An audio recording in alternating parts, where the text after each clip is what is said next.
Last year's monsoon was a no-show, and we're hoping for a more active season this year. Fingers crossed. Drought-like conditions have Arizona lawmakers, some of them anyway, looking to draw water for the desert from the Mississippi River. Max Gordon shows us why not everyone is on board with this plan.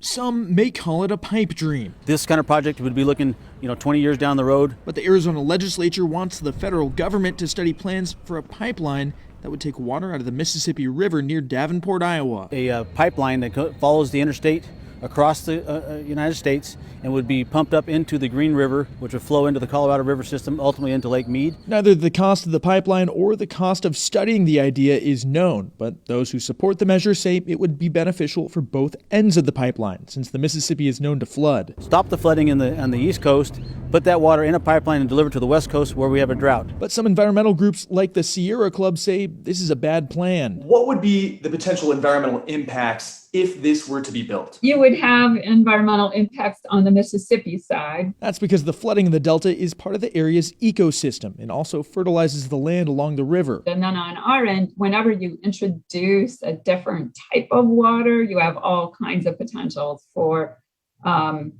introducing invasive species, different water chemistry,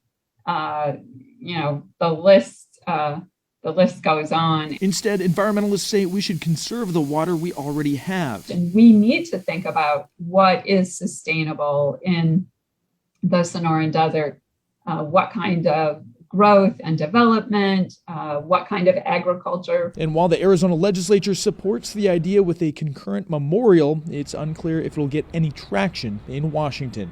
Max Gordon, Arizona's Family.